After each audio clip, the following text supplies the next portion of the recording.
Hi everyone, this is Freddie with Superbike Unlimited, and I've got another update for our KTM 450 SMR Supermoto project. This one's pretty cool. You guys have been with us obviously while we've been exploring some ECU stuff, and we've been using this Get ECU here. This has been really very easy, user-friendly ECU, and has given us pretty much all the functionality we've wanted so far. But we did hear about a new ECU from a friend overseas, and he explained it as a revolution for the Supermoto ECU. And we've got one now. We've got some of the stuff, and I'm going to show it to you. What that is the new Aim Cobra ECU right here. And essentially what you see here is several Aim products that we can use in conjunction. This Solo 2DL that we already have. This is the UC Bridge tuner version, which is basically used for programming the ECU. This basically connects to it interfaces between the ECU and the computer. And then we also have, actually this is a Get product. We're going to use this shift sensor. So essentially, and also we have a handlebar switch, which there's the box for it. So we'll show you that in a minute. But you're probably wondering, well, why change? You have one that works fine. It does work fine, and I'm really happy with the Get ECU, especially I think for your average user. I think it's going to be tough to beat because it's very easy to tune. You have the phone app that we were showing you. You can just, it's cake, honestly. It's almost impossible to screw up. So with the Cobra, what happens is you have multiple licenses. You can have a user license or a tuner license. We purchased the more expensive cable. I think it was $750, maybe more, I don't know. But anyway, it gives us full access to the ECU. And what this means is that we can change literally every single thing on this ECU. There is infinite control. We have, and we'll show you some of the stuff in the software just to give you some rundown, but we can easily set up second injector if we want. We can totally change the actual fuel strategy from an alpha end table, for example, which is basically a big fuel table like most of you have seen on your power commanders or whatever, where on one axis we have an RPM, on the other axis we have a throttle position, and essentially you're setting up your fueling based on that. This has that option, or we can also change it to a map-based system where it's basically RPM against manifold air pressure. So pretty cool, different. And honestly, I'm just scratching the surface. We have launch control, track control, all 100% tunable, fully three-dimensional quick shift tables. Either 5 or 6 individually selectable maps. Just tons of stuff. I'm just barely scratching the surface, and we'll go into that in a bit. But basically, a very advanced ECU system that we're able to tune not just our base tables, but lots of compensations for pressure, for temperatures, be it intake air or coolant. We can change basically transient fueling, which is basically to compensate for very quick opening and closing of the throttle. Lots of stuff that's going to allow us to have really high precision, much like what we use on Superbike stuff. We have Motec ECUs. Obviously, it's not necessarily that level of control, which is extreme. We're talking literally thousands and thousands of parameters, but it kind of splits the difference. There's a lot of stuff in there.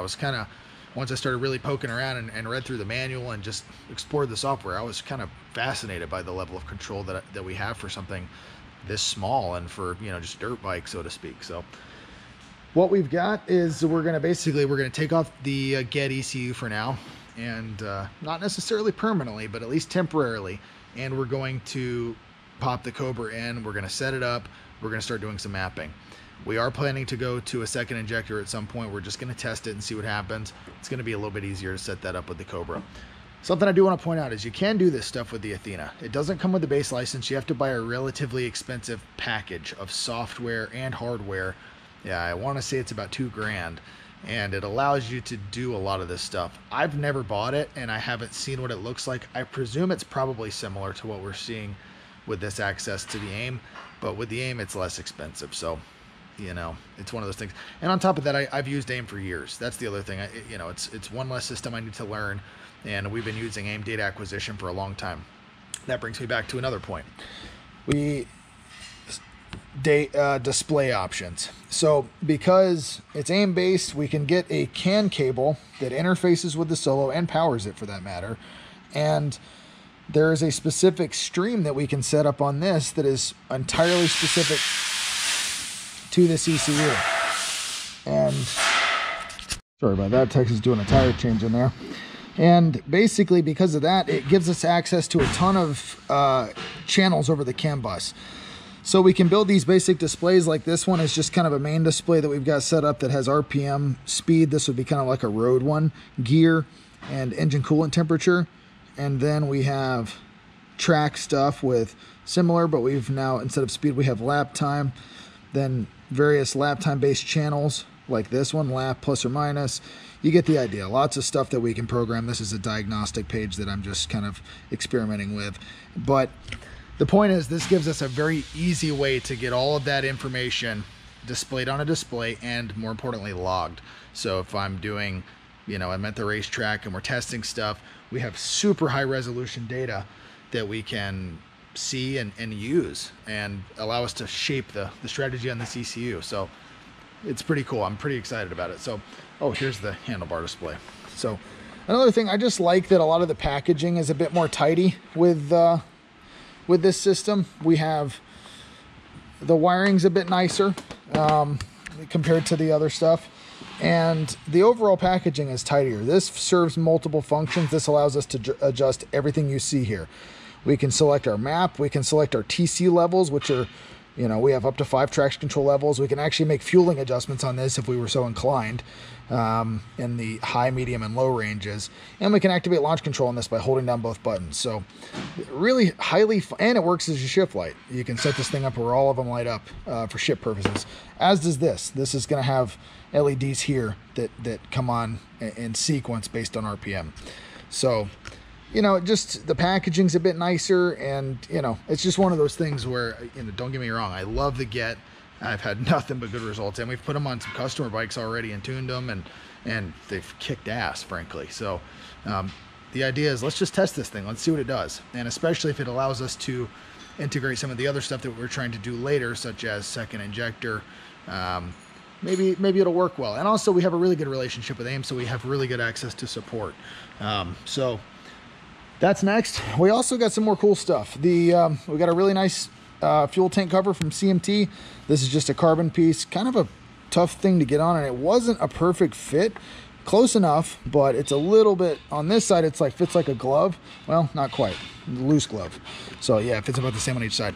It's not perfect, but you know what? It looks really badass, looks way cooler than the plastic tank. And I think it's gonna be a nice improvement. And we have a few other things for this that are coming from overseas. We're dealing with some Italian guys. Sometimes the shipping is not always the fastest with the Italian guys. So we're just waiting on some of that stuff. But we have some really badass stuff coming for this thing pretty soon that I can't wait to show you. But it's not here yet. So we're just going to keep going with what we've got. And next step is popping this ECU on, put it on the dyno, and let's just see apples to apples. If we do all the same corrections and set the timing, what's it do? Does it work as well? Is it worse? Is it better? We're going to find out. All right, guys, so we've got some really positive steps going on with this thing, and I want to first apologize because it's obvious at this point that I'm pretty horrible at making these videos for you guys, but I still would like to. I want to include you. But we've been so busy, and I've had to do a lot of stuff, like the wiring up the Quickshifter and some other things on this bike myself, so I haven't been able to record all of it, but we still want to show you some of the updates that we've got going on. First, we're actually just putting the shock back in because we got a really trick new part for this thing, and this is an Öhlins racing component, so kind of like a special part, sort of like what we see on the super bikes. And what that is this preload adjuster here. I don't know if you can really, yeah, it's kind of dark in there, but we got a really nice preload adjuster on this thing. I'm going to try to get some light on it so you can see it. Oh, there you go. Perfect. And basically what the benefit of this is, we had the one from X-Trig. What I didn't like about that was, one, it was kind of hard to get on and off, and just due to the way it fit, we had to really work the spring to get the spring collar on and off. I had to compress it quite a bit, and you can see this one, we've got markings on there, so we can actually see what our installed preload is and relative to where we started. So what's really cool about that is when we're making adjustments at the track on the X-Trig one, a little bit went, you know, like we had to turn the thing something crazy, like 20 turns to achieve 1 millimeter of preload. I don't remember the exact ratio, but it was something like that. This one, it's faster. You don't have to turn it quite so much to get the effect.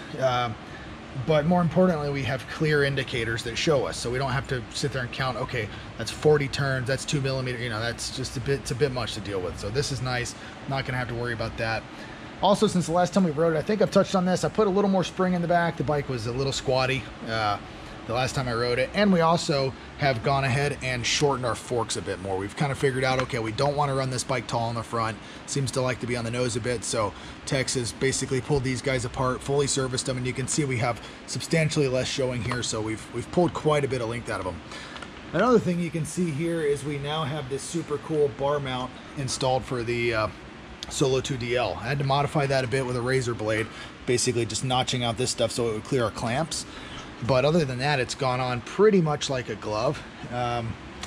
And then something I'm super excited about testing is we've got this guy wired up. This is actually our Get Quickshifter, and you can see basically the way it works is there's a sensor on the bottom. This is what actually activates the Quickshifter.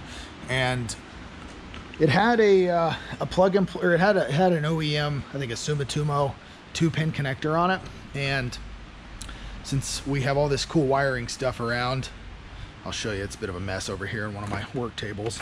But essentially what I did is I just wired up what we needed. So we have some OEM connectors. The OEM connector on the Aim is kind of like this one here. And I took one of our Sumitomo 2 pins, which is probably in my office right now. But basically what I did is we have really good wire. We have Tepsil wiring. We have DR25 heat shrink tubing. And we have boots and everything. So essentially I just made pretty much a plug and play connector for their quick shift sensor that had their connector on it, which you can see right here. That's the sensor. And then you can sort of see, I did kind of botch the heat shrink tubing up a little bit there, so just pretend you don't see that. But it came up a little short, had to add some. But yeah, basically ran that to the OEM connector that the Aim uses, which is over in here somewhere. I think it's under the fuel tank now, but it's one kind of like this guy. And yeah, actually you can just see it under there. It's a little bit bigger, but tested it out, works like a charm. Really excited about that. This ECU of course has a nice 3D kill time based strategy, so we can set the kill time based on RPM and throttle position, and super effective so far. Now what we're gonna have to do is we gotta put this thing on the dyno and tune it. We're also really excited because we've got some Metzeler slicks that we're gonna test out. Hoping if the weather holds this weekend, we're gonna be able to go out and rip on this thing with the new setup and test out some of this new stuff. But what we're about to do today to get ready for that, we're wrapping up all this chassis stuff. Like I said, we've changed the springs in the front. We also went up a little bit. We're going to get this thing on the dyno, try to get a pretty good calibration in. I don't have a ton of time today, so I'm just gonna do the best I can and just get the mapping close, get the ignition timing close, and it'll be interesting to see if the power is the same, better, worse, versus what we had with the Get at the end of the day. If it's worse, then naturally we're just gonna spend more time on it when we get back and try to find that gap. And if it's better, that'll be interesting, because that'll mean there's something in the strategy, the underlying settings in the ECU outside of just your basic ignition and fueling that led to a better performance. So that would be an interesting thing to see. We have some other cool stuff. There's some other big updates to this bike in terms of chassis coming very soon. It's been a long wait for us. We've actually been trying to get that going for a while, and it's just taken some time, but stay tuned. Got some really cool stuff coming in. And then also motor wise, this thing's going to be turning up a notch pretty soon on that. We've actually got some head work that we're going to be doing. We've got a piston that we're going to be popping in, and eventually we're going to have a cam. We're still waiting on our camshaft to come up. Once we put that in, I think this thing's going to be a real ripper. And lastly, we have full data on the bike now. And because of now that we're running that Cobra ECU, it interfaces directly with the Solo 2DL, which we keep those around. And we have all of our engine channels going directly to that Solo 2. Super cool. And it's also really helpful because aside from the fact that now we have really good lap timing and stuff like that that we'll be able to use at CMP, I've even set the sectors up and everything for that track. It also has valuable engine data on the screen. We can see coolant temperature. We can also, if you want to ride it on the road, you can set GPS miles an hour, so you can actually, you know how fast you're going. You're not out there just hooning around and get yourself a ticket or something. So a bunch of really cool stuff like that. And we have diagnostic data like intake temperatures and all kinds of stuff. I'll show it to you later, but I'm pretty excited about that. So next, Tex is going to wrap this up. We're going to throw it on the dyno and get some mapping done. All right, so I'm running out of time, but we've done some mapping on this thing, and it feels pretty good, I gotta say. Happy with where we're going with this progress. I'm gonna do a quick video, show you guys a little bit of the quick shifting and stuff, and then we'll go over what we found so far. I'm also just gonna show you the display stuff. It's pretty cool. This is our map switch. Basically for us, we're gonna use this to just make a softer and harder map than we try to make. This is some of our display options.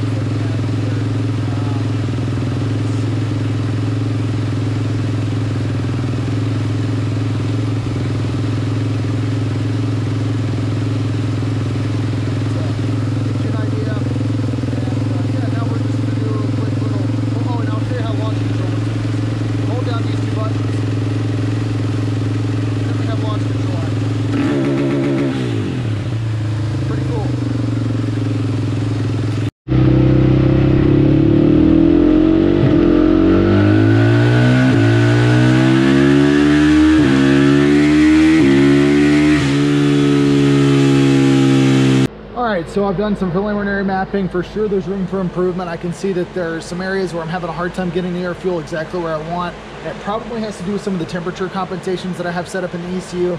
Maybe to do with some adjustment there, so it's not quite as sensitive. But either way, the bike's running very well. For sure feels good. And you know, we're within a couple of percent of where we would like to be done. So before, I think our best run, I have so many, it's amazing. We're at like 120 full throttle pulls on this thing, so we've done a ton of dyno time developing this package. But I think that one of our best ones prior to this was in the mid 56, 56.37, I think was the best one that we had. And with our Aim Cobra ECU, here's where we are so far. We've gone all the way up to 57.5 horsepower, and torque is about the same. So, and I'll pull up, I think we did do one just a minute ago where the torque was, yeah, 36.03 and 56.4 horsepower. So torque is basically the same, and we found another, actually on that one, we had even more bottom end. So, but we found basically another I think a healthy gain in horsepower, especially in this over-rev area. This is an area where I wasn't really thrilled with what we had before, you know, so we've picked up another 2 horsepower or so out there. That's pretty good. I think that's enough to where you're definitely going to feel it, and I'm pretty happy with that. And, you know, I just want to point out, don't get me wrong, I really like the Get, and I think it's a great way to go, especially for those of you, like the guys that we've sent those maps to a few customers who bought that ECU from us, and you can just load it right in your phone. You don't need to buy a dongle or anything. This, you know, this may be a deal where we start making some more detailed maps like we're working on this one, and lock it down so that it's all kind of hidden, and we can send it to customers. So that's something we'll probably do in the future. But so far, yeah, I gotta say, I'm leaning towards this ECU because I love the data integration with our Solo 2. I love that we have that information on the screen. I kind of like the handlebar switch better. It's not as big. It's a little more professional looking, and it was really easy for me to wire up that Get quick shift sensor. So I think what we'll probably, and AIM doesn't offer a quick shift sensor, so what we'll probably be doing is offering a package where you can get that Get sensor and wire it up, or maybe we'll do it for a charge.